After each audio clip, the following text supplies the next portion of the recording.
Good morning students, Shri Saraswat વિદ્યાલયની અંદર આપ સૌનું હાર્દિક સ્વાગત છે. હું છું કુલદીપ ટંડેલ અને આપણે અહીંયા ફિઝિક્સ સબ્જેક્ટનો અભ્યાસ કરી રહ્યા છીએ.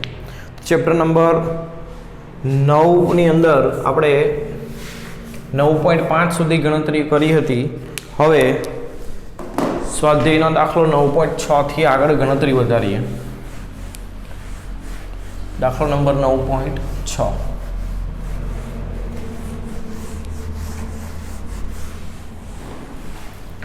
તો એ દાખલાની અંદર શું આપ્યું છે? તો એલ્યુમિનિયમ ના સમઘનની કિનારી 10 સેન્ટીમીટર લાંબી છે. આ ઘનની એક સપાટી સિરોલમ દિવાલ સાથે જડિત છે. આ સિરોલમ દિવાલ છે. આ એક સમઘન પહેલા દોરી દઈએ. આ સમઘન છે.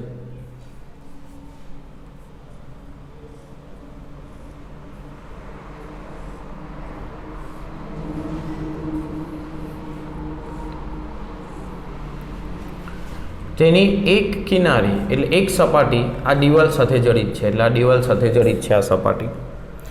આ ઘનની એક સપાટી સિરોલમ દિવાલ સાથે જડિત કરેલ છે. એટલે આની જે પાછળની સપાટી છે તે આમાં જડિત છે. બરાબર.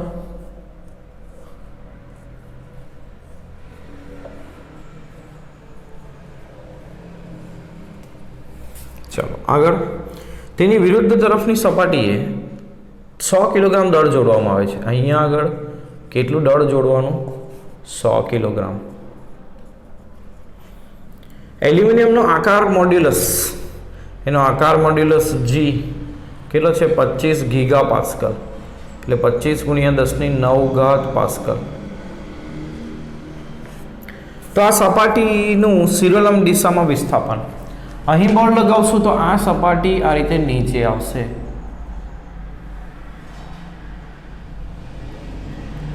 સમઘન આ પ્રકારનો થઈ જશે, નીચે આવી જશે.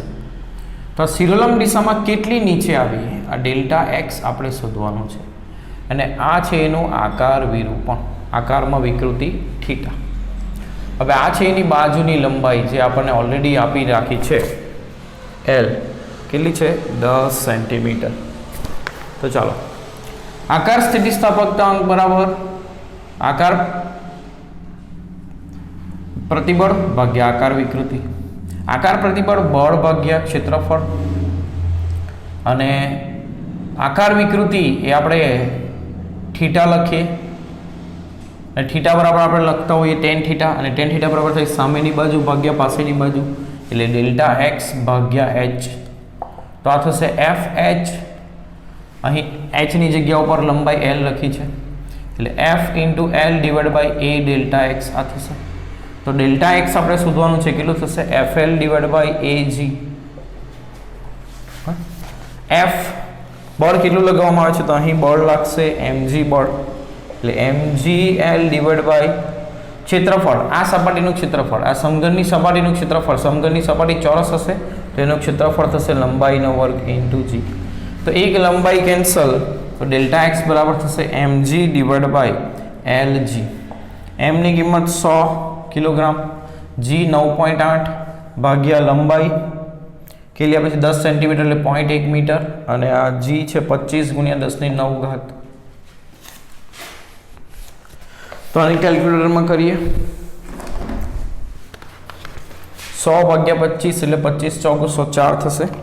4 × 9.8 ડિવાઇડ બાય 0.1 થશે 392 ઇન્ટુ 10 પાવર ઉપર જશે એટલે -9, એટલે 3.92 ઇન્ટુ 10 પાવર -7 મીટર. આટલું એનું વિસ્થાપન થશે આ સપાટીનું.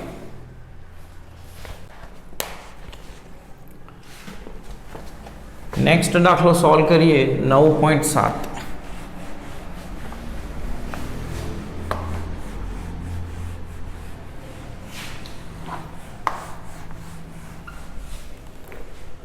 નરમ સ્ટીલમાંથી બનાવેલા 4 પોલા અને સમાન નળાકાર વડે 50,000 કિલોગ્રામ દળવાળા મોટા સ્ટ્રક્ચરને આધાર આપવામાં આવે છે.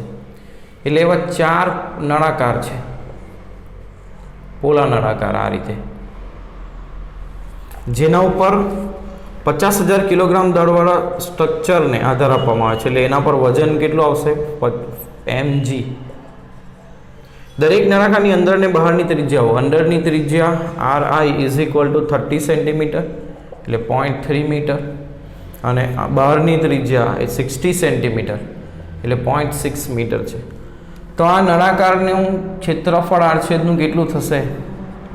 તો પહેલાં આટલું ક્ષેત્રફળ શોધીએ ro ત્રિજ્યા માટે, તો પાઈ ro સ્ક્વેર માઇનસ એમાંથી આ ક્ષેત્રફળ કાઢી દઈએ તો જ આ ક્ષેત્રફળ મળશે ને, તો માઇનસ પાઈ ri સ્ક્વેર, અંદરની ત્રિજ્યાને ri લખી છે, તો પાઈ કોમન કાઢીએ તો ro square minus ri square થશે. પાઈ 3.14, 0.3 નો વર્ગ 0.09 અને 0.6 નો વર્ગ 0.36, તો આ કેટલું થશે?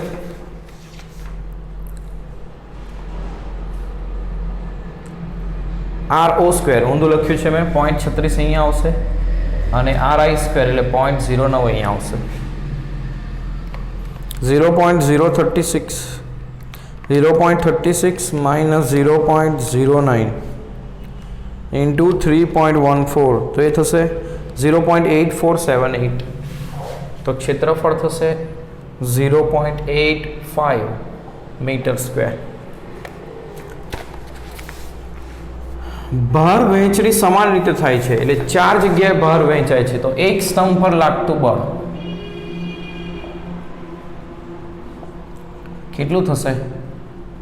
તો mg ભારને 4 વડે ભાગી દો તો 50,000 એટલે 5 ગુણ્યા 10⁴ લખાય, g 9.8 ભાગ્યા 4, તો કેટલા થશે? 5 ગુણ્યા 9.8 ભાગ્યા 4 12.25 ગુણ્યા 10⁴, તો 1.225 ઇન્ટુ 10⁵ ન્યૂટન થશે. આટલું બળ લાગશે દરેક નળાકાર પર. તેમ ધારીને દરેક નળાકારમાં ડાબીય વિકૃતિની ગણતરી કરો. ડાબીય વિકૃતિ ગણવાની છે. ચાલો વિકૃતિ કેવી રીતે ગણશું? તો નળાકાર શેમાંથી બન્યો છે? સ્ટીલમાંથી. સ્ટીલ માટે યંગ મોડ્યુલસ આવે 2 × 10⁻11 ન્યૂટન પ્રતિ મીટર સ્ક્વેર. યંગ મોડ્યુલસનું સૂત્ર થાય પ્રતિબળ ભાગ્યા વિકૃતિ, તો વિકૃતિ બરાબર થશે પ્રતિબળ ભાગ્યા યંગ મોડ્યુલસ. પ્રતિબળ બળ ભાગ્યા આડછેદનું ક્ષેત્રફળ ભાગ્યા યંગ મોડ્યુલસ. તો બળ કેટલું લાગે છે દરેક પર? 1.225 × 10⁵. ક્ષેત્રફળ કેટલું છે?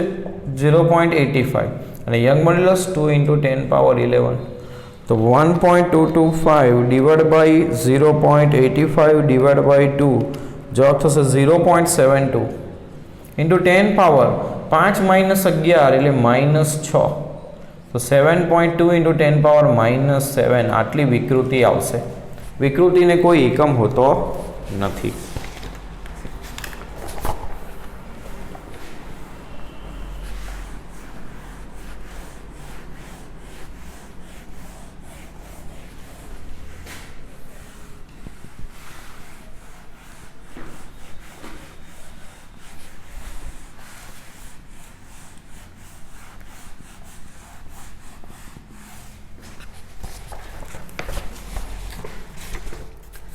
નાઇન 15.2 મિલીમીટર અને 19.1 મિલીમીટર લંબચોરસ આડછેદનું ક્ષેત્રફળ ધરાવતા તાંબાના એક ટુકડાને આટલું બળ લગાડવામાં બળના તણાવ વડે ખેંચવામાં આવે છે, જેથી માત્ર સ્થિતિસ્થાપક વિરૂપણ ઉદ્ભવે છે. તો ઉદ્ભવતી વિકૃતિની ગણતરી કરો.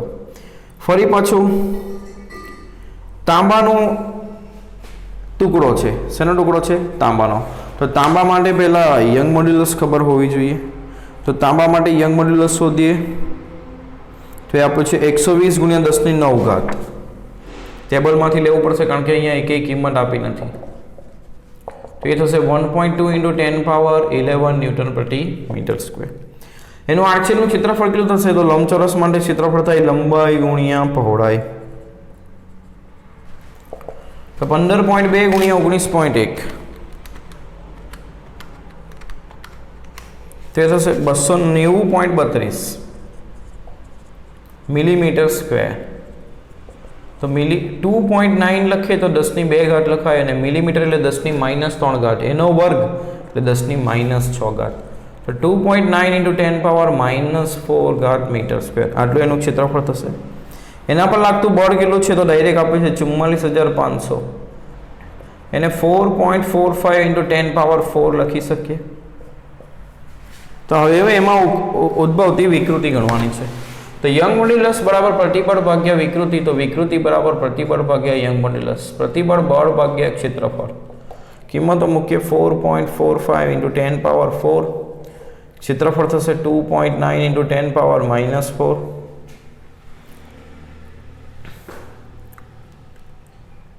અને યંગ મોડ્યુલસ છે 1.2 ઇન્ટુ 10 પાવર 11.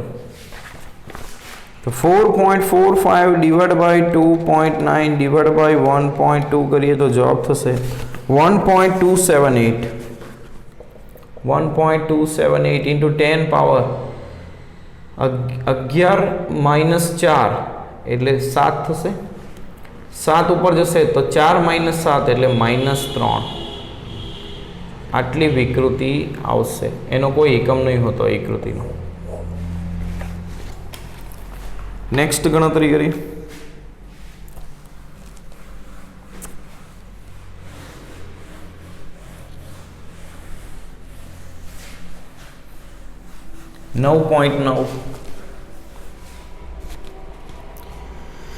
સ્કી વિસ્તારમાં ઉડન ખટોલાનો આધાર એક સ્ટીલનો કેબલ છે જેની ત્રિજ્યા 1.5 સેન્ટીમીટર છે. જો મહત્તમ પ્રતિબળ આનાથી વધારી શકાતું ન હોય એટલે એના પર એની પ્રબળતા એનું મહત્તમ પ્રતિબળ આપણે સિગ્મા યુ વડે દર્શાવીએ 10⁸ ન્યૂટન પ્રતિ મીટર સ્ક્વેર.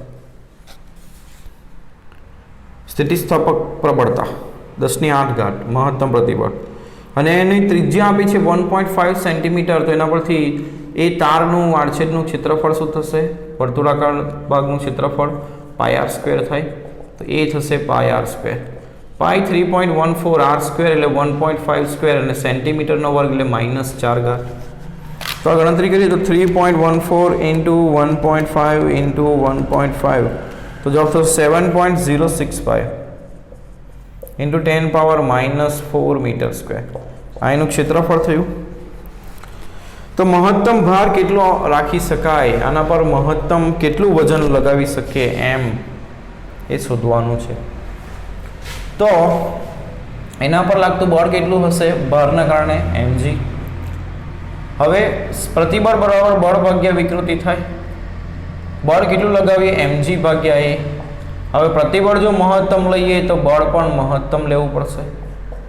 તો આના પરથી મહત્તમ બળનું ભારનું સૂત્ર થશે પ્રતિબળ ઇન્ટુ ક્ષેત્રફળ ભાગ્યા g.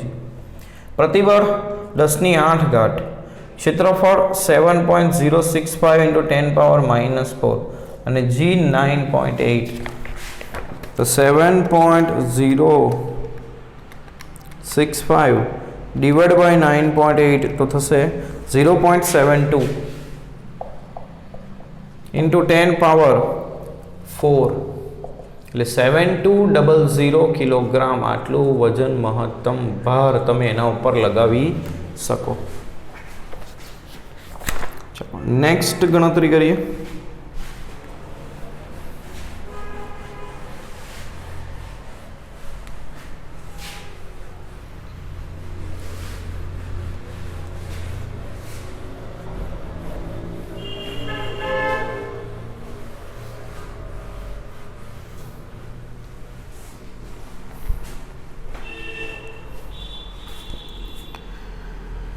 બે મીટર લંબાઈના 3 તાર વડે 15 કિલોગ્રામ દળના દળ સળિયાને સમાન રીતે લટકાવેલ છે. એટલે એક સળિયો છે જેને આ રીતે લટકાવીએ 3 તાર વડે 1, 2 અને 3.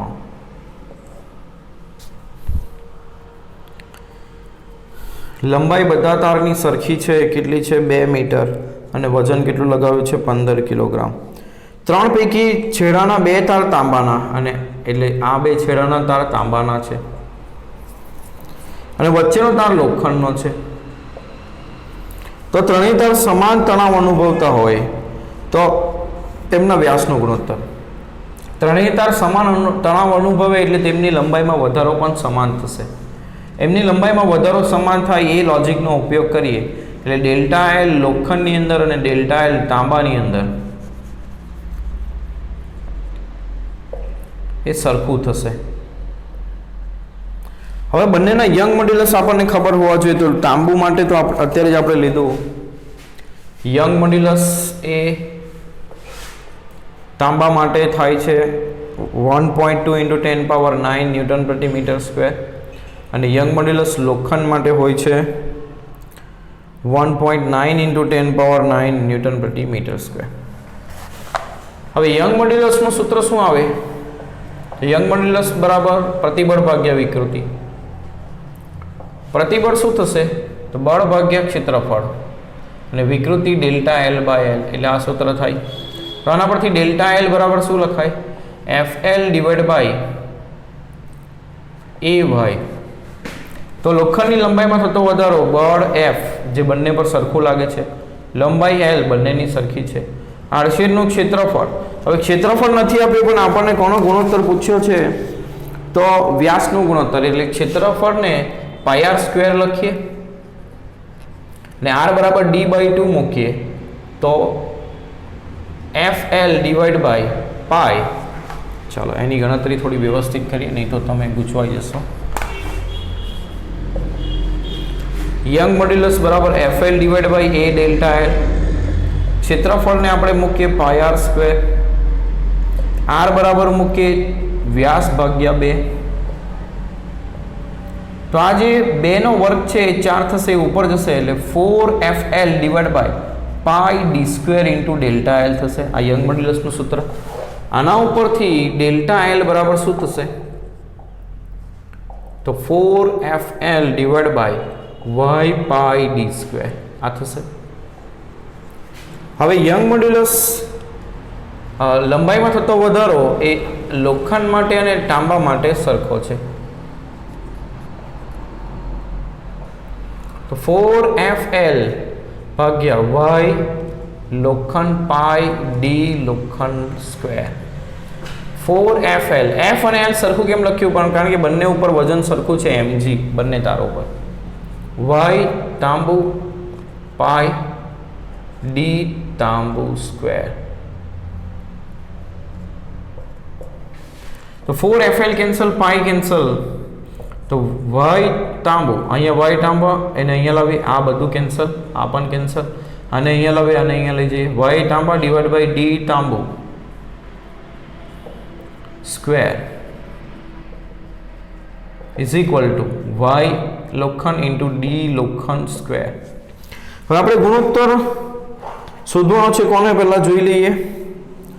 વ્યાસનો ગુણોત્તર, પણ પહેલો આપે છે તાંબુ અને પછી લોખંડ, એટલે તાંબુ ભાગ્યા લોખંડ શોધવાનું છે. એટલે d તાંબુ² ભાગ્યા d Fe² કરીએ તો એ થશે y Fe ભાગ્યા y તાંબુ. કિંમત મૂકીએ તો y Fe 1.9 × 10⁹, y તાંબુ 1.2 × 10⁹, 10⁹ કેન્સલ, 1.9 ડિવાઇડ બાય 1.2 કરીએ. જે જવાબ આવ્યો એ આના વર્ગનો જવાબ છે, તો વર્ગમૂળ કાઢીએ એનું શું કાઢીએ? વર્ગમૂળ. તો 1.258 એટલે 1.26 લખીએ. તો વ્યાસ, તાંબાનો વ્યાસ ભાગ્યા લોખંડના વ્યાસનો ગુણોત્તર થશે 1.26. 1.9 ડિવાઇડ બાય 1.2 કરીએ, જે જવાબ આવ્યો એનો વર્ગમૂળ કાઢીએ તો 1.25 એટલે 1.26 આટલો થશે. ચલો આગળનો પ્રશ્ન કરીએ.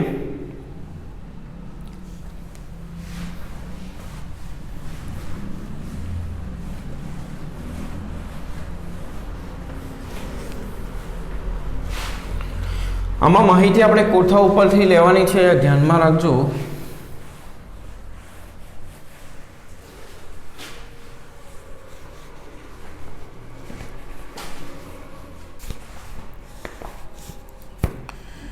ખેંચ્યા વગરના 1 મીટર લંબાઈ ધરાવતા સ્ટીલના તારને એક છેડે 14.5 કિલોગ્રામ દળને જડિત કરેલ છે. ખેંચ્યા વગરની લંબાઈ છે 1 મીટર, તેના પર વજન લગાવેલું છે 14.5 કિલોગ્રામ. તેને ઉર્ધ્વ સમતલમાં વર્તુળાકારે ઘુમાવવામાં આવે છે, એટલે એને આ રીતે ઘુમાવવામાં આવે છે.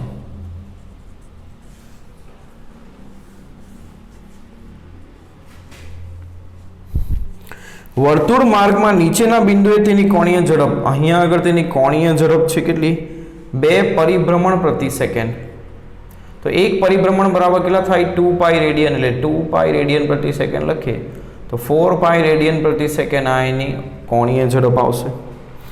તારના આડછેદનું ક્ષેત્રફળ, ડાયરેક્ટ આડછેદનું ક્ષેત્રફળ આપ્યું છે કેટલું? 0.065 સેન્ટીમીટર સ્ક્વેર. તો મીટર સ્ક્વેરમાં કરશું તો 0.065 ઇન્ટુ 10 પાવર -4 મીટર સ્ક્વેર. તો આને 6.5 ઇન્ટુ 10 પાવર -6 મીટર સ્ક્વેર લખાશે. જ્યારે જડિત કરેલ દળ વર્તુળ માર્ગમાં નિમ્નતમ બિંદુએ હોય એટલે અહીંયા હોય ત્યારે તારના લંબાઈ વધારાની ગણતરી કરો. ત્યારે લંબાઈમાં વધારો કેટલો થશે? તો જ્યારે તે વર્તુળાકાર ગતિ કરતું હોય ત્યારે એના પર કેન્દ્ર ત્યાગી બળ લાગે. કેટલું હોય કેન્દ્ર ત્યાગી બળ?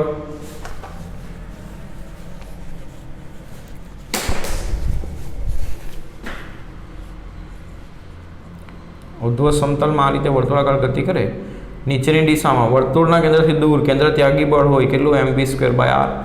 અને બીજું એનું વજન બળ નીચે હશે mg. તો એના પર લાગતું બળ જેની લંબાઈમાં વધારો કરે તે કેટલું છે? mg + mv²/r. તો એની ગણતરી કરીએ આપણે પહેલા. m કેટલું છે? 14.5 ઇન્ટુ 9.8. હવે આપણી પાસે v નથી તો v બરાબર r ઓમેગા મુકાશે. v બરાબર r omega square divide by r. તો આ થશે mg + m r² માંથી એક r કેન્સલ એટલે r ઓમેગા સ્ક્વેર. તો m 14.5 ગુણ્યા 9.8 વત્તા m 14.5 ગુણ્યા વર્તુળ માર્ગની ત્રિજ્યા, એની ત્રિજ્યા કેટલી હશે? એની તારની લંબાઈ જેટલી થશે એટલે 1 અને ઓમેગા સ્ક્વેર એટલે 4 નો વર્ગ 16 અને પાઈ નો વર્ગ. તો આની ગણતરી કરીએ 14.5 ઇન્ટુ 9.8 તો એ થશે 142.1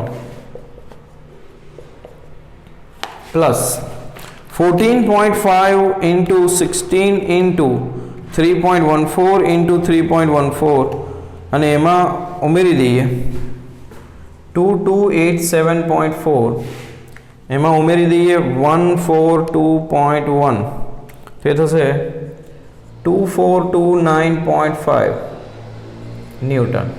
આ એના પર લાગતું બળ આવ્યું. હવે આ તાર કોનો બનેલો છે? તો સ્ટીલનો. તો સ્ટીલ માટે y બરાબર શું લખાય? FL divide by A delta L. તો આના ઉપરથી ડેલ્ટા L બરાબર શું થશે? FL divide by AY.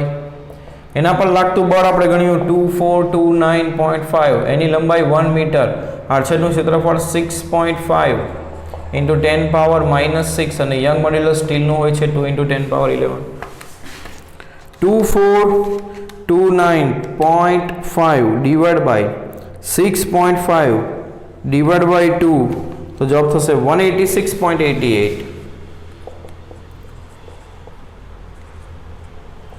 Into 10 power 11 -6 તો 5 ઉપર જશે તો -5 તો 1.87 ઇન્ટુ 10 પાવર 2 કાઢી નાખીએ એટલે -3 મીટર એટલે 1.87 મિલીમીટર લખી શકો. આટલો લંબાઈમાં શું થશે? વધારો થશે.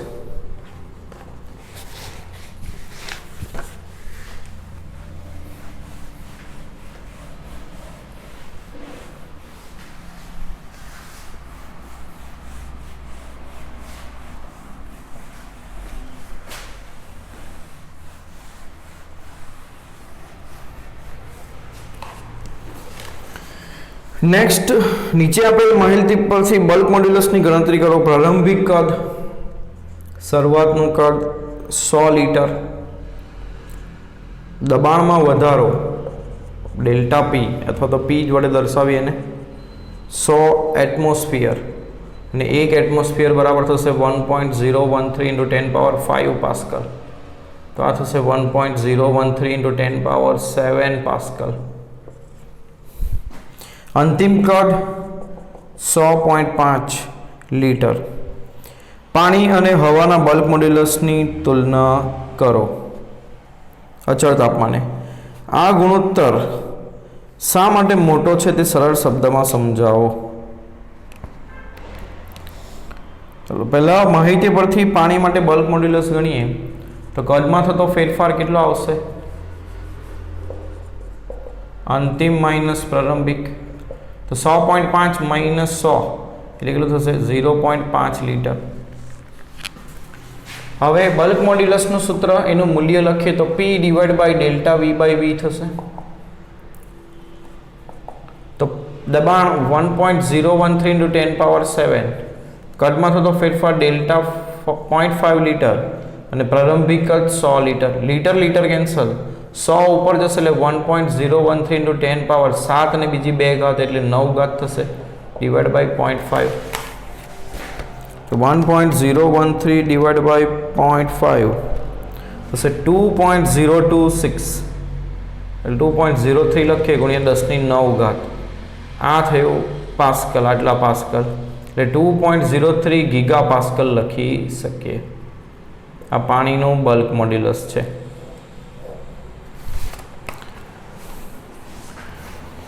તો હવે ગણવાનું છે પાણી અને હવાના બલ્ક મોડ્યુલસની તુલના કરો.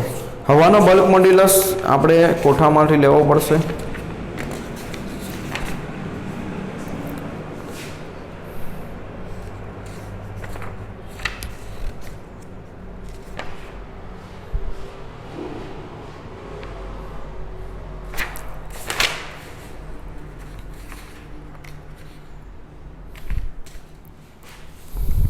તો હવા માટે 10 પાવર -4 છે. 10 પાવર -4 ઇન્ટુ 10 પાવર 9 પાસ્કલ એટલે 10 પાવર 5 પાસ્કલ લખી શકીએ. તો આપણે પાણીનો બલ્ક મોડ્યુલસ ભાગ્યા હવાનો બલ્ક મોડ્યુલસ કરીએ તો કેટલો થશે? 2.03 into 10 power 9 divided by 10 power 5. તો 2.03 into 10 power 4. તો આના ઉપરથી પાણીનો બલ્ક મોડ્યુલસ એ હવા કરતાં ખૂબ જ વધારે છે, આવો સંબંધ મળે.